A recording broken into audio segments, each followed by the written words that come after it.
मेरे प्यारे मित्रों नमस्कार। आज के क्रिस्पी मैथ्स के इस वीडियो में मैं अरविंद कुमार पाठक आप सभी का हार्दिक स्वागत एवं अभिनंदन करता हूं।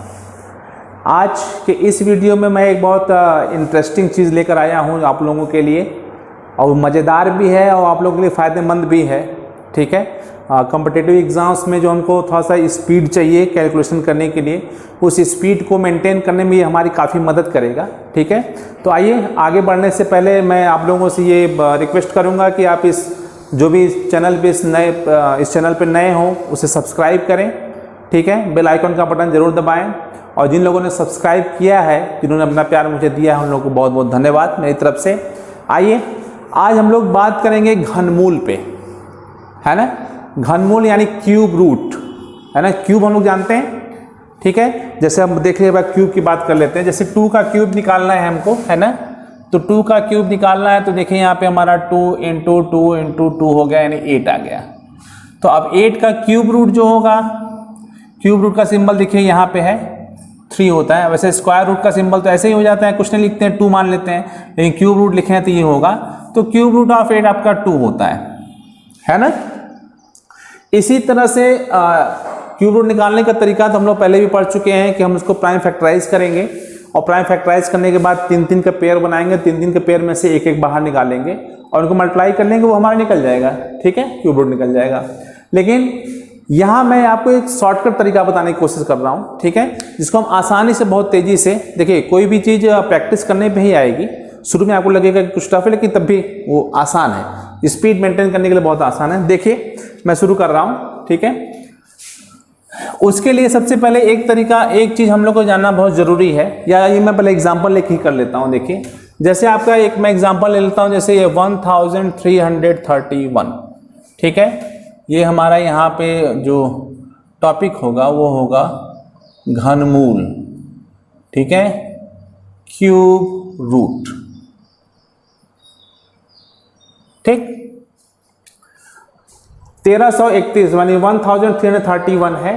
तो एक तरीका तो ये है कि इसको प्राइम फैक्टराइज करें हम लोग, और फिर इसका 3 का पेयर बना के निकाल लें बाहर, ठीक है। अब दूसरा तरीका देखिए, जो मैं अभी आज बताने के लिए जिसके लिए ये वीडियो बनाया जा रहा है, ठीक है, उस तरीके के लिए देखिए क्या करना होगा। सबसे पहला स्टेप हमारा है, फर्स्ट स्टेप। पहले स्टेप वाइज समझेंगे, उसको डायरेक्ट कर सकते हैं हम लोग। जैसे यहाँ देखिए 1331 है, तो लास्ट से इधर से 3 का पेयर बनाएंगे हम लोग, ठीक है। देखिए 2 पार्ट पे डिवाइड हो गया, ठीक है। पहला पार्ट आपका 1 हो गया और दूसरा पार्ट आपका 331 हो गया, ठीक। 3 का पेयर बनाएंगे, लास्ट से बनाएंगे भी, ध्यान दीजिए। अब देखिए ये 1 जो है, इसका जो 1s प्लेस वाला यानी इसके इकाई के स्थान पे जो संख्या है वो किसके क्यूब में आती है। तो देखिए 9 तक का जो क्यूब हमारे पास है वो हमको याद होना चाहिए। जैसे देखिए यहाँ पे मैं लिख रहा हूँ 1 का क्यूब कितना होगा, 1 ही होता है। 2 का क्यूबिक 8 होता है। 3 का क्यूबिक आपका 27। 4 का क्यूबिक 4 4 जा 16, 4 जा 64 यानी 64 होता है। 5 का क्यूबिक कितना हो जाता है, 5 × 5 = 25, 125। 6 का 6 × 6 = 36, 6 का 216, ठीक है। 7 का आपका हो जाएगा 7 × 7 = 49, और फिर 7 से मल्टीप्लाई कर दिए, 7 × 9 = 63, 3 के 6, और 7 × 6 = 28, 6 × 34 = 343 हो गया। 8 का करेंगे, ठीक है, 8 × 8 = 64 हो गया। फिर 8 × 4 = 32 कि 2 से लेके 3, 8 × 6 = 48, 3 × 51 = 512 हो गया, ठीक है। 9 का क्यूबिक आपका 9 × 9 = 81, फिर 9 × 1 = 9, 9 × 8 = 72, 729। 10 का क्यूबिक आप लोग को पता है कि 1000 होता है। इतना तक हमको कम से कम पता रहे कि 6 के घन में यानी क्यूबिक में इकाई का अंक कितना होता है, 7 के क्यूबिक में कितना होता है, 8 के क्यूबिक में कितना होता है, 9 के क्यूबिक में कितना होता है, ठीक है। अब देखिए यहाँ पे, यहाँ ए देखिए इसका इकाई का अंक 1 है, तो किसके 1 में आता है, आपका 1 के क्यूबिक में आता है। यानी कि आपका जो क्यूब रूट निकलने वाला है, जो घनमूल निकलने वाला है, उसका इकाई का स्थान आपका फिक्स हो गया, वो होगा 1, ठीक है। अब रह गई दहाई की बात, यहाँ पे क्या होना चाहिए। तो अब इसके लिए इसको देखेंगे। अब देखिए जो 1 आ रहा है ये किसके क्यूबिक से छोटा या किसके क्यूबिक से बड़ा है। तो देखिए 1 का क्यूबिक जो होता है वही 1 होता है, ठीक है। और 2 का क्यूबिक जो होता है वो 8 हो जाता है। यानी 1 जो है आपका वो 1 के क्यूबिक के बराबर है और 2 के क्यूबिक से छोटा है। तो जिससे छोटा है उसके पहले वाला नंबर यानी 1 को लेते हैं तो हमारे दहाई के स्थान पे यहाँ 1 आ जाएगा। बात समझ में आ रही होगी आपकी, है ना। यानी कि 1331 का जो घनमूल है वो आपका आ रहा है 11, बिना कोई कैलकुलेशन किए। ठीक है, एक तरीका। ठीक है, तो अब देखिए जैसे कि अब यहां वाली बात हो रही है, 1331 का हो गया। अब 1331 के बाद एक चीज और बता दो, अब दूसरा एग्जांपल ले लेते हैं हम लोग। ठीक है, ये चीज लेकिन बिल्कुल याद होनी चाहिए। एक एग्जांपल और ले लें, उससे आपको और तेजी से समझ में आ जाएगा।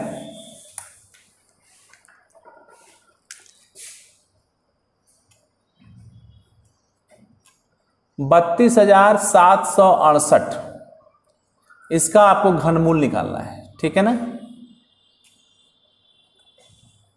अब चलें इसको हम फैक्टराइज करें, यहाँ करें तो हम अपने मेथड से आते हैं। आ जाइए, 32,768 लास्ट से 3 और 2। ठीक है, एक आपका 32 आ गया और एक आपका 768 आ गया। ठीक है, अब देखिए 8 इसके इकाई के स्थान पे है, वंस प्लेस पे। देखिए 8 किसके घन के इकाई में स्थान में आता है, 2 के। यानी कि जो इसका घनमूल आने वाला है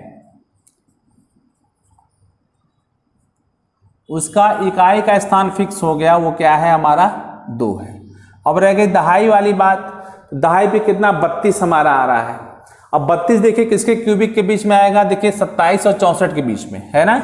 यानी कि जो 32 हमारा यहाँ पे है वो किसके क्यूबिक से बड़ा है, 3 के क्यूबिक से बड़ा है और 4 के क्यूबिक से छोटा है। तो जो जिससे वो बड़ा है उसी नंबर को लेना है। मतलब यहाँ पे क्या हो जाएगा आपका 32। यानी कि इसका घनमूल आपका बड़े आराम से 32 आ गया।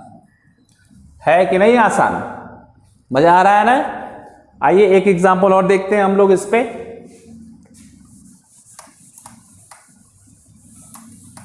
ये चीज बिल्कुल ध्यान रखना चाहिए, हमेशा ये ध्यान रखिएगा। ठीक है ना। 4913 इसका घनमूल हमको निकालना है। ठीक है, आइए फिर से वही काम। 4913, 3 का पेयर 1 का पेयर, ये 4 बेचारा यहाँ चला आया, ये आपका 913 यहाँ चला आया। ठीक है, इसके लास्ट के नंबर को देखना है 3।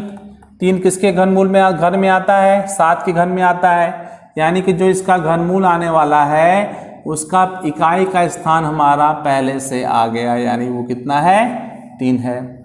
4 देखिए, 4 1 और 8, 1 और 2 के क्यूबिक के बीच में हो रहा है। 1 के क्यूबिक से बड़ा है और 2 के क्यूबिक से छोटा है। तो मैंने कहा था कि जिससे बड़ा होगा उसी नंबर को लेंगे। तो सॉरी देखिए यहाँ पे गड़बड़ हो रहा है, यहाँ 3 नहीं, यहाँ 7 है ना, 7 होगा यहाँ पे और वहाँ पे 1 आ जाएगा। यानी कि 4913 का घनमूल आपका 17 आ गया। देख रहे हैं, कोई कैलकुलेशन करने की जरूरत है, कोई जरूरत नहीं है। ठीक है, अब देखिए ये बहुत बड़े नंबर्स हमारे आ जाएंगे तब वहां कुछ प्रॉब्लम होती है, लेकिन जितने भी 2 डिजिट के हैं नंबर्स, ठीक है, मतलब 99 तक के घनमूल हम आसानी से इसके माध्यम से बिना किसी कैलकुलेशन के कर सकते हैं। ठीक है, एक एग्जांपल मैं और करा दूं आप लोगों को। ठीक है, देखिए आइए देखते हैं।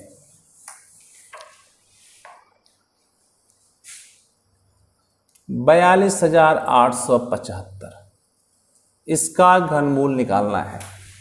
ठीक है, अब आप आराम से इसकी कोशिश कर सकते हैं अपने से भी, है कि नहीं। ठीक है, चलिए मैं करा दे रहा हूं, इसके बाद बहुत सारे एग्जांपल्स हैं, आप उस पर ट्राई करिएगा। देखिए 2 अंक 99 तक के जितने भी क्यूबिक हैं उनका क्यूब रूट निकालना हो तो बड़े आसानी से हम इस मेथड से निकाल सकते हैं। ठीक है ना, आ जाइए देखिए फिर वही कर देता हूं। 42875 है, चलिए 3 का पेयर 2 का पेयर, या का बेचारा 42 इधर चला आया, 875 इधर चला गया, लास्ट में 5 है। किसके लास्ट में 5 आ रहा है, 5 के क्यूबिक में। यानी कि जो इसका क्यूब रूट होगा वो हो जाएगा आपका लास्ट का 5 हो गया। टेंस प्लेस की बात आ रही है 42, 42 के बीच में देखिए आ रहा है 27 और 64 के बीच में आ रहा है ना। 3 का क्यूबिक, फिर आपका 42 है, फिर 4 का क्यूबिक, तो जो छोटा वाला है उसी को लेना है, यानी 35, यानी 42,875 का जो घन मूल है, ठीक है, वो 35 आएगा। ठीक है ना। एक चीज ध्यान रखिएगा कि ऐसा कोई नंबर नहीं कि जिसका घनमूल निकलता ही ना हो, जो परफेक्ट जिसका घनमूल नहीं उसी का है ना। नहीं, कोई भी नंबर आप एट रैंडम ले लीजिए और उसका घनमूल निकलता ही ना हो, है ना, परफेक्ट क्यूब हो ही ना वो, तो उसका घनमूल कहाँ से निकलेगा, है ना। तो यानी कि 1 से लेके 99 तक की संख्याओं का घनमूल, मतलब 99 संख्या के घन जो होता है उसका घनमूल हम इस मेथड से आराम से निकाल सकते हैं। ठीक है। चलिए, इसी तरह मैं और भी छोटी छोटी चीजों को लेकर आपके सामने आऊंगा। तब तक के लिए आप लोग इसका आनंद उठाएं, प्रैक्टिस करें, अभ्यास करें और अपने जीवन में सफलता प्राप्त करने के एक पायदान पर ऊपर चढ़े। तब तक के लिए आप सभी को मेरा गुड बाय।